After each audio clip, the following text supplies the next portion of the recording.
আল্লামা সায়েদী সাহেব তিনি আমার আত্মীয়। সায়েদী সাহেবের আব্বার আমার নানা শ্বশুরের আপন খালাতো ভাই। সায়েদী সাহেবকে আমার নানা শ্বশুর সবসময় দেলোয়ার দোলোয়ার করে ডাকত। তো আমরা একই স্থানের মানুষ। আর আমার নানা শ্বশুর বা এই শ্বশুর বাড়ির মধ্যে নানা শ্বশুর মামা শ্বশুর এদের সাথে আমার বেশি ঘনিষ্ঠতা হওয়ার কারণ আমার যে বড় স্ত্রী তার মা মারা গেছে খুব ছোটোবেলায় বাল্যকালে। তখন এই নানা নানি আর খালারা তাকে লালন পালন করছে, আর তাকে আমি নানা বাড়ি থেকে বিয়ে করছি। ওইখানে এই জন্য এদের সাথে আমার একটা ঘনিষ্ঠতা। এবং আমার নানা শ্বশুর খালাতো ভাই হলো সাইদির বাবা। তো সাইদি সাহেব তিনি পারিবারিকভাবে একটা ভালো পরিবারের লোক। তিনি ওনার বাপ চাচা আত্মীয় স্বজন সবাই মানে ভালো একটা সুন্দর একটা যে মানে বংশগতভাবে যে মানুষের একটা ব্লাড যে একটা আছে এই দিক থেকে সে একটা সুন্দর মানুষ। এবং তার জীবনে এইটাই দেখেন, তার জীবনে আলেমুল আদের মধ্যে যে সমস্ত ত্রুটি বিচ্যুতি থাকে এগুলো কিন্তু তার মধ্যে আমরা কখনো দেখতে পাইনি। আর এগুলো থাকলে আল্লাহ তাআলা তাকে এত সম্মান দিতেন না। তো এই মানুষটাকে আল্লাহ সম্মানিত করেছে।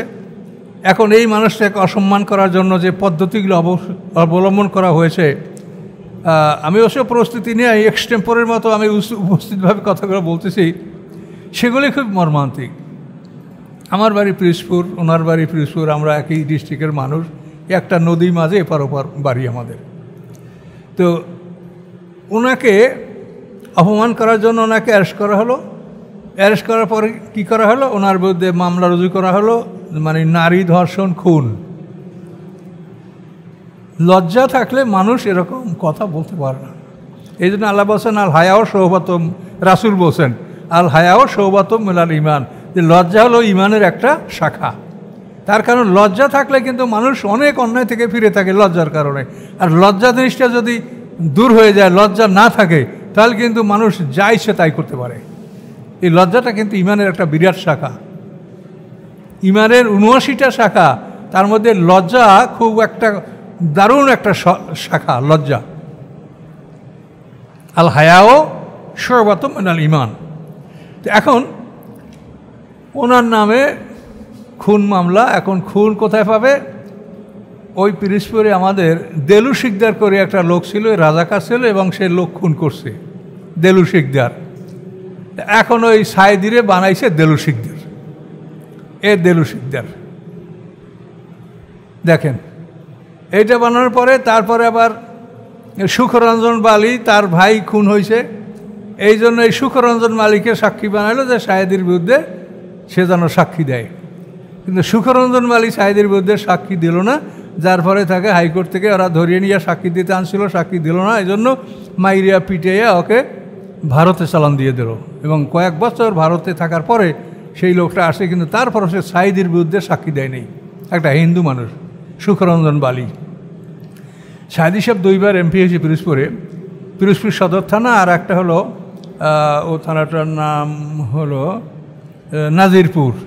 এই নাজিরপুর থানার অধিকাংশ ইনহেবিট্যান্ট, অধিকাংশ মানুষ হিন্দু, কিন্তু সব হিন্দুরা সাইদিকে ভোট দিত।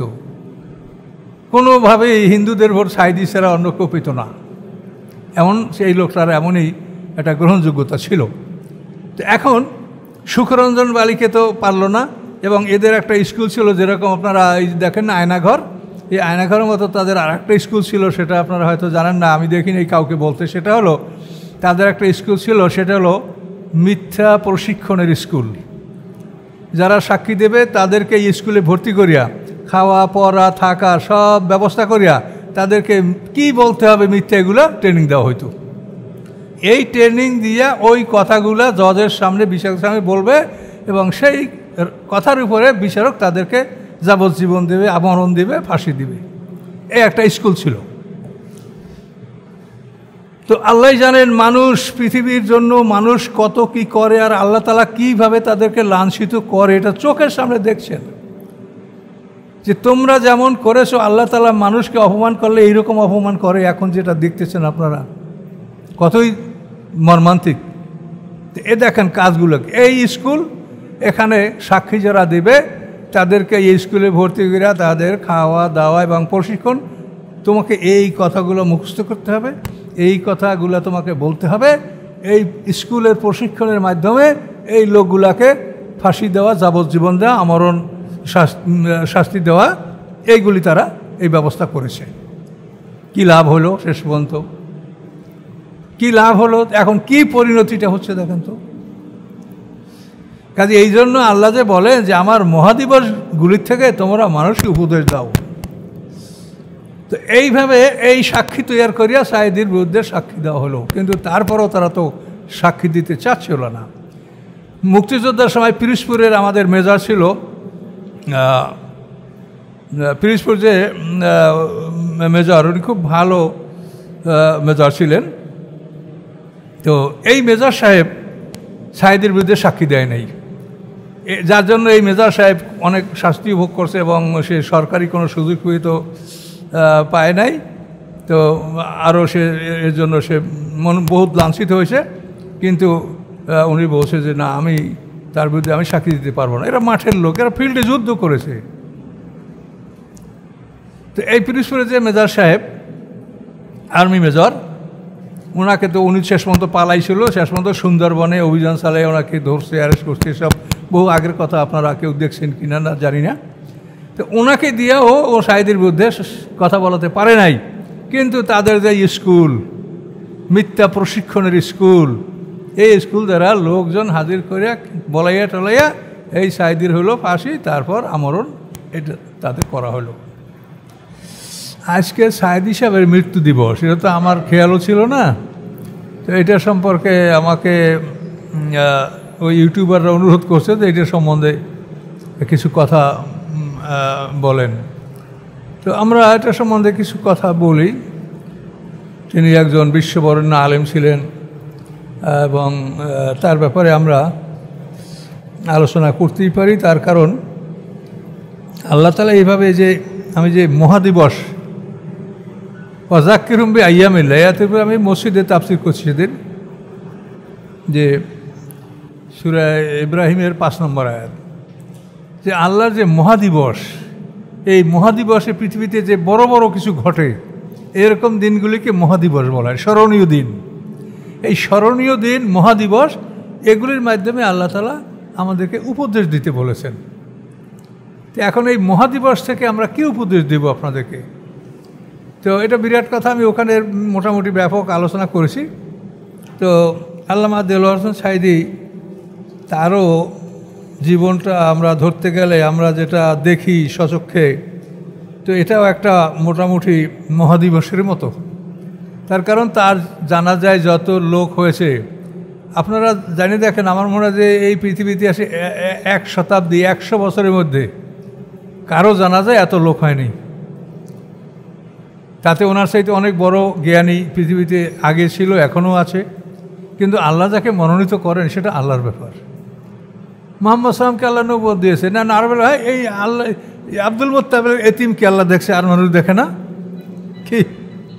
এখন অনেকে যদি মনে করে যে সাঈদী কি আলেম, তার সাথে কত বড় বড় আলেম আছে, কিন্তু আল্লাহ যাকে মনোনীত করে, আল্লাহ যাকে সম্মান দেয়, সে তো আমাদের কিছু করার নেই। এটা সব সর্বযুগেই চলেছে। মক্কার কাফেররা বলছে যে মুহাম্মদ সাল্লামকে নবুয়ত দেওয়া হলো কেন? লাউলা নুজ্জিলা হাযাল কুরআনু আলা রাজুলিম মিনাল কারিয়াতাইন আযীম। এই যে মক্কার ওলীদ ইবনে মুগিরা, তায়েফের উরওয়া ইবনে মাসউদ, এই দুইটা লোকের একটা লোককে আল্লাহ নবী কেন বানালেন না? আবার বনী ইসরাঈলদের মধ্যে যখন জালুত বাদশার বিরুদ্ধে যুদ্ধ করা হবে, তখন আল্লাহ তাআলা রাজা বানান কাকে? ইন্নাল্লাহ কাদ বাআসা লাকুম তালুতা মালেকান, যে আল্লাহ তাআলা তালুতকে তোমাদের জন্য রাজা মনোনীত করেছেন। ওরা বলে যে আন্না ইয়াকুনুল মুলকু আলাইনা, সে আমাদের উপরে কী করে রাজা হবে? ও নাহনু হাক্কু বিল মুলকে, আমরা তার চাইতে অনেক রাজা হওয়ার অনেক যোগ্য আমরা। এই জন্য আল্লামা দেলোয়ার হোসেন সাঈদীকে আল্লাহ তাকে মনোনীত করেছেন, যার জন্য তাকে আল্লাহ এই সম্মান দান করেছেন। এখন এই সম্মানটা আল্লাহ এটা কিভাবে দান করেন, এটা কোরআনে কি আছে সেটা আমরা বলবো। আমরা যে কথাই বলি সেটা আমরা কোরআন থেকেই নিব ইনশাল্লাহ। তো সম্মানের মাপকাঠি, সম্মান কোথা থেকে আসে? তো আল্লাহ তাআলা বলেছেন, ইন্নাল্লাযীনা আমানু ওয়া আমিলুস সালিহাতি সায়াজআলুল্লাহুর রাহমানা ওয়ুদ্দা, সূরা মরিয়মের 96 নম্বর আয়াত। সূরা মারিয়াম আয়াত নম্বর 96। আল্লাহ বলেন, যারা ঈমান এনেছে এবং সৎকর্ম সম্পাদন করেছে, ভালো কাজ করেছে, সাইয়াজআলুল্লাহুর রহমান বুদ্দা, অচিরেই রহমান আল্লাহ তাআলা তার জন্য মানুষের মনের মধ্যে ভালোবাসা পয়দা করে দেবেন। কোরআন আয়াত। তাহলে আমরা যাই বলবো, আমি আল্লাহ শুকরিয়া আদায় করি, আমি যে কোনো একটা সাবজেক্টের মধ্যে কথা বলতে গেলে আমি কোরআন থেকে তার লাইনটি আমি ক্লিয়ার পেয়ে যাই যে এইটা কোরআন এগুলো বলছে। তাহলে আল্লাহ তাআলা বলছেন, ঈমান এবং আমলে সালেহ যার মধ্যে থাকে, অচিরেই আল্লাহ তাআলা রহমান মানুষের অন্তরের মধ্যে তার ভালোবাসা পয়দা করে দেন। এখন সাইদিকে যারা চেনে না চেনে, সাইদির ভালোবাসাটা কিন্তু সর্বদলীয়। এটা কিন্তু সে যে দল করে কোন দল এটা না, সর্বদলীয় লোকে কিন্তু তারে মহব্বত করে। তো এটার কারণ আমরা কি পেলাম? ইন্নাল্লাযিনা আমানু ওয়া আমিলুস সলিহাত, তার আমল, তার সৎকর্ম, দিন কায়েমের জন্য যে তার প্রচেষ্টা, এটা সবাই আমরা কম বেশি করি, আপনারাও করেন। কিন্তু তার প্রচেষ্টাটা হয়তো আল্লাহ তাআলা আমাদের সবার চেয়ে বেশি পছন্দ করেছেন, যার জন্য আল্লাহ তাআলা তাকে সম্মানে ভূষিত করেছেন। তো এখন আমরা সম্মানের মাপকাঠিটা আমরা পেলাম যে ইন্নাল্লাযিনা আমানু ও আমিলুস সলিহাত, এটা থাকলে আল্লাহ তাআলা তার জন্য মানুষের অন্তরে ভালোবাসা পয়দা করে দেবেন। তো এই ভালোবাসা, এইটাই ওনার জন্য জীবনের যে মহাবিপদ, এইটা ওনাকে যে মানুষে অসাধারণ ভালোবাসে, এইটাই ওনার জন্য কাল হয়েছে যে তাকে এত সম্মান কেন দিবে। যারা অন্যায়ভাবে ক্ষমতা দখল করে তারা কোনো মানুষের মান ইজ্জত দিতে জানে না, দেয় না, এবং কোনো মানুষ ইজ্জত হইলে সেটাকে তারা প্রতিহত করতে চায়। এটা এখন না, পৃথিবীর ইতিহাসে আপনারা দেখতে পাবেন যে অন্যায়ভাবে ক্ষমতা দখল যারা করে তারা মানুষের সম্মান দিতে চায় না। আমি একটা উদাহরণ দিচ্ছি। বনি উমাইয়ার শাসক হিশাম ইবনে আব্দুল মালিক 105 হিজরিতে 105 হিজরি হতে 120 হিজরি তার শাসনকাল, তাহলে 15 বছর। হিশাম ইবনে আব্দুল মালিক এ খুব দক্ষ শাসক ছিল। আব্দুল মালিক ইবনে মারওয়ানের ছিল হিশাম ইবনে আব্দুল মালিক। তো ইনি হজের মৌসুমে মক্কায় হজ করতে গেছেন। তো যাওয়ার পরে হাজারে আসা চুম্বন। তো উনি রাজা, মুসলমানদের এত বিশাল সাম্রাজ্যের উনি রাজা, কিন্তু ওনাকে কেউ ছাড় দেয় না যে উনি করুক, তারপর হাজারে আসা উনি চুম্বন করুক, আমরা ওনাকে ছেড়ে দিই। কেউ ওনাকে ছেড়ে দেয়নি। কিন্তু ওই বছর আবার জয়নুল আবদিন, ইমাম হোসাইনের ছেলে জয়নুল আবদিন, উনিও হজ করতে গেছেন। তো উনি যখন হাজারে আসা চুম্বন করতে গেছেন, একটা লোক নাই, সবাই ছেড়ে দিয়েছে। এখন সিরিয়ার উনি রাজা, তার রাজাদের অন্য মন্ত্রী পরিষদ, বিভিন্ন বড় বড় লোক সবাই, এই লোকটা কে? ওনার হিসামকে জিজ্ঞাসা, এই লোকটা কে? আমি চিনি না। মানে ওনার সম্মান এটা উনি দিতে রাজি না, এই জন্য বলে যে আমি তাকে চিনি না। তখন সেই মজলিসে আরবের বিখ্যাত কবি ফারাজদুক, এর নাম আপনারা শুনেছেন, এই বিখ্যাত কবি ফারাজদুক ওখানে ছিলেন। তিনি তখন ওনার কবিতার ভাষায় বললেন, হাযাল্লাযী তা'রিফুহুল বাথা ওয়া তামা আল বাইতু ইয়ারিফুহু আল হিল্লু আল হারামি। ফারাজদুক শায়ের এই কবিতাটা বললেন যে হাযাল্লাযী, ইনি এমন এক ব্যক্তি, তা'রিফুল বাথা ওয়া তামা, তাকে আরবের সমতল ভূমি এবং মালভূমি সবাই তাকে চেনে। অল বাইতু ইয়ারিফুহু, এবং আল্লাহর ঘর সেও তাকে চেনে। অল হেল্লু আল হারামি, হেল হারাম, হেল বোঝেন তো, হরমের বাইরে হলো হেল, হেল হরম কাবাগর, সবাই তাকে চেনে, তুমি তাকে চিনলে না। এই উক্তি করার পরে শ্রীমন্ত ফারাকদুসকে তারা জেলে ঢুকাইল। যে ক্ষমতাসীন যেটা করতেই পারে, কিন্তু বিষয়টা হলো যারা নিজেরা সম্মানের মালিক না, জোর করে সম্মান দখল করলে তাদের এরকম অবস্থাই হয়। এটা পৃথিবীর এখন যে দেখেন আপনারা, এর আগেও এটা এরকমই হয়েছে। এই জোর করে সম্মান নেওয়া, ডক্টর ইউনূস কেন নোবেল পুরস্কার পেল, এটা আমি কেন পেলাম না, তার কাজে তার সম্মান নষ্ট করার জন্য লাগো তার পিছনে। সাহিদির এত সম্মান হবে কেন? সম্মান তো আমার হবে। তো এগুলি করা যে অপরাধ, এইটা শেখা উচিত। আল্লাহ বলছেন আমার এই মহাদিবসগুলি থেকে তোমরা এটা শেখো। তো এই জন্য আল্লাহর কোরআন এই সমস্ত কথাগুলি সবই আল্লাহ বলেছেন। আল্লাহর কোরআনে আরও একটা আয়াত আছে, আমি সেটা আপনাকে পড়ে শোনাচ্ছি। আল্লাহর কোরআন বনী ইসরাঈলের ৭৬ নম্বর আয়াতে আল্লাহ বলছেন, বনী ইসরাঈলের ৭৬ নম্বর আয়াত, সেখানে আল্লাহ বলছেন ওয়ান কাদু লা ইয়াস্তাফিজুনাকা মিনাল আরদ, যে সম্ভাবনা ছিল যে তারা আপনাকে পৃথিবী থেকে উৎখাত করবে, লিয়ুখরিজুকা, এবং আপনাকে পৃথিবী থেকে তারা বহিষ্কার করবে, অন্যতে আছে লিয়াকতুলুকা, আপনাকে হত্যা করবে। আল্লাহ বলেন এর যে কোনো একটা যদি ওরা করে, লা ইয়ালবাসুনা খিলাফাকা ইল্লা কালিলা, তাহলে আপনার পরে ওরা সামান্য সময় ব্যতীত ওরা থাকতে পারবে না। পরিষ্কার করুন আল্লাহ বলছেন। এই কথা বলে সামনে বলছেন সুন্নাত আমান কাদ আরসালনা কাবলাকা, যে এটা আমার সুন্নাত, নবী রসুলদের ব্যাপারে এই সুন্নাত আমি জারি রেখেছি, যে নবী রসুলদেরকে যদি কেউ বহিষ্কার করে, বন্দি করে, হত্যা করে, তো তারপরে তারা বেশি সময় থাকতে পারে না। কোরআনের আয়াত। এখন দেখেন এই আগস্ট মাসেই সাইদ হিসাব 14 তারিখ মারা গেছেন, আর এই ক্ষমতাধর এই আগস্ট মাসে ইতালি একটা বছরে কয়দিন বাকি, 9 দিন, 1 বছরে 9 দিন কোন সময়ের মধ্যে এই কোরআনের বাস্তব যে কথাটা আল্লাহ বলছেন কোরআনে সেটা ঘটে গেল।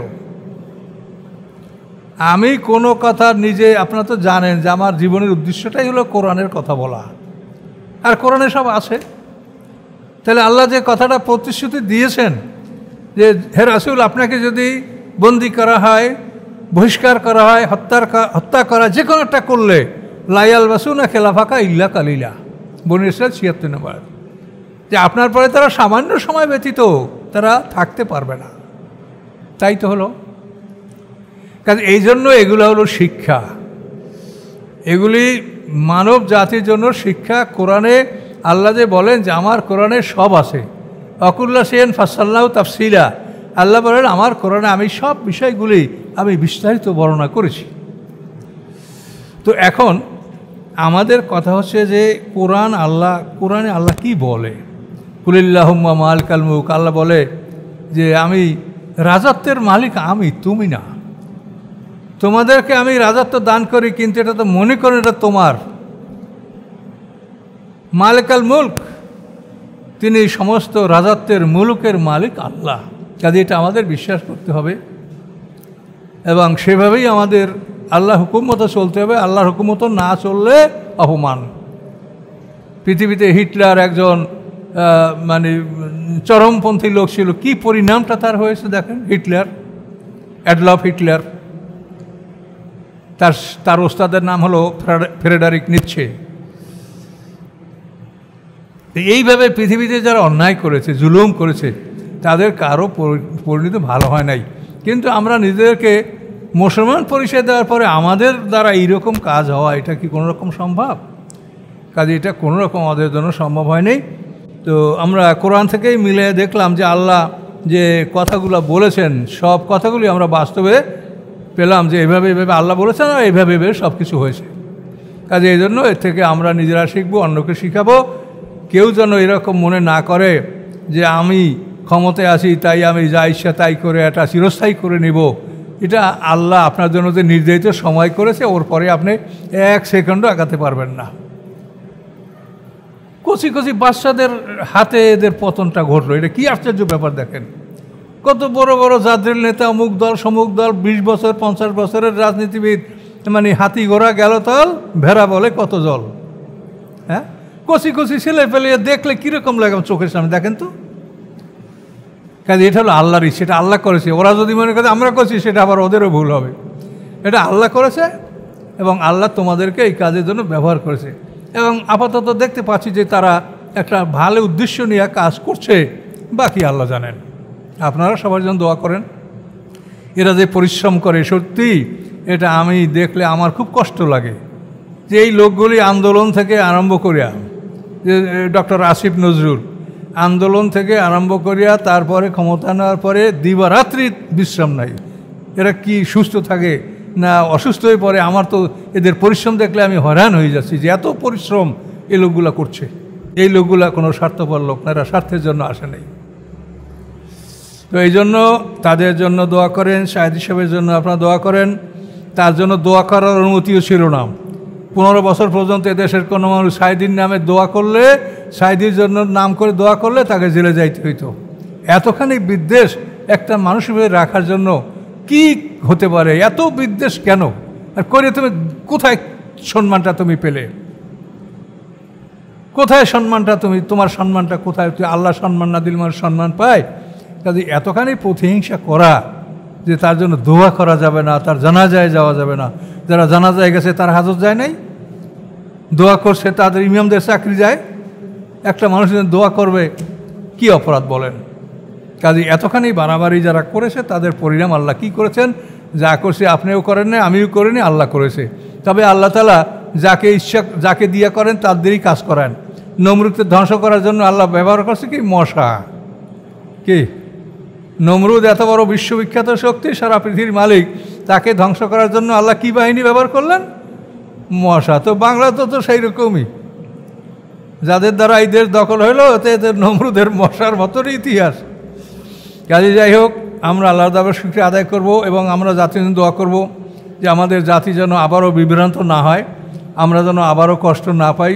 মানুষ খুবই কষ্টে ছিল এই 15 বছর পর্যন্ত, মানুষ খুবই মনে গোটা দেশটাই এটা জেলখানা ছিল। কাজেই আমরা সবার জন্য দোয়া করব। সায়েদী সাহেবের আজকে মৃত্যু তারিখ, তা আমার তো জানাও ছিল না, আমাকে এক ইউটিউবার এটা মনে করাই দিলেন যে এই ব্যাপারে সবাই কথা শুনতে চায়, আপনি কিছু কথা বলেন। তো এই জন্য আমি হালকা কথা ওনার জীবন সম্পর্কে যেটা বলা সেটা বললাম। ইজ্জতের মালিক আল্লাহ, আল্লাহ যাকে পছন্দ করেন তাকেই তিনি সম্মান দেন। আল্লাহ যখন দেন তখন খুশিতে দেন, সাম্রাজ্য যখন দেন খুশিতে নেন, আর যখন কেড়ে নেন তখন তানজিউ মানে কেড়ে নেওয়া। আল্লাহ সাম্রাজ্য দান করেন স্বেচ্ছায়, কিন্তু যখন নেন তখন কেড়ে নেন, তো কেড়েই নিতে হচ্ছে। আর এগুলোর পিছনে আরও একটা কারণ আছে যেটা কোরআন বলে, সেটা হলো এই, আল্লাহ তাআলা যখন এই ধরনের স্বৈরাচারদের পতন ঘটাবেন তখন তাদের অন্তরে একটা ভীতি সৃষ্টি করে দেন। এটা কোরআনে বলা আছে, ওয়াকাযাফা ফি কুলুবিহিম রুবা। তার প্রমাণ দেখেন, ইহুদি বনু নযীর বিশাল দুর্গের মধ্যে ছিল। ইহুদি বনু কুরাইজা অত্যন্ত ফোর্টিফাইড এলাকায় তারা ছিল।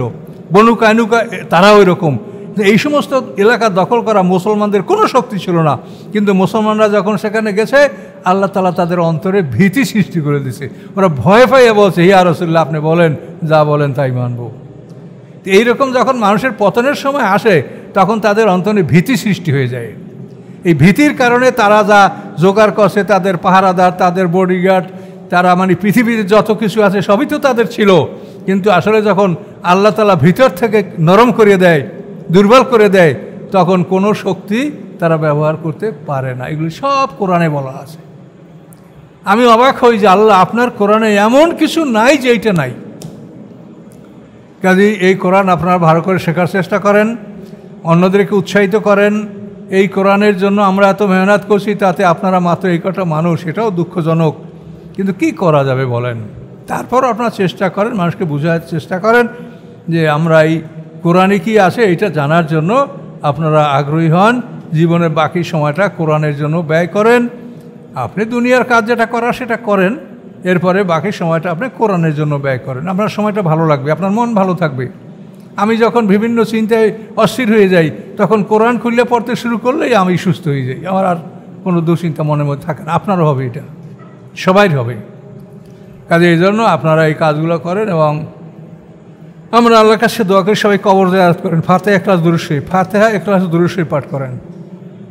আল্লাহুম্মা আমিন ইয়া রাব্বুল আলামিন। আল্লাহ মুর্দেগানের রুহে সব পৌঁছবার জন্য আল্লাহ আমরা কবর জিয়ারতে দোয়া ফাতিহা ইখলাস পাঠ করেছি। আল্লাহ সমস্ত সব মুহাম্মদ রাসূলুল্লাহ সাল্লাল্লাহু আলাইহি ওয়াসাল্লামের পাকে পৌঁছে দিন।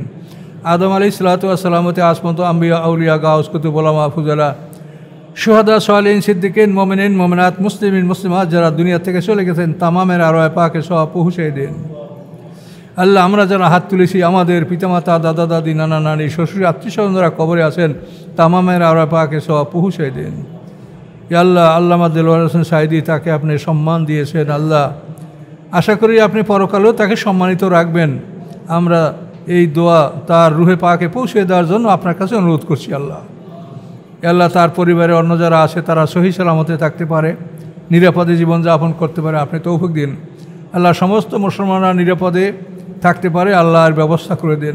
আল্লাহ মুসলমানদের উপর জুলুম করছে, মুসলমানরা এই জুলুম প্রতিহত করার ক্ষমতা রাখে না। আল্লাহ মুসলমানদের প্রতি আপনি দয়া করেন। আল্লাহ মুসলমানদের জন্য আপনি সাহায্যকারী হয়ে যান। আল্লাহ মুসলমানরা এদের বিরুদ্ধে মোকাবেলা করার ক্ষমতা রাখে না। সুবহানা রাব্বিকা রাব্বিল ইজ্জাতি আম্মা ইয়াসিফুন ওয়া সালামুন আলাল মুরসালিন আলহামদুলিল্লাহি রাব্বিল আলামিন। আসসালামু আলাইকুম।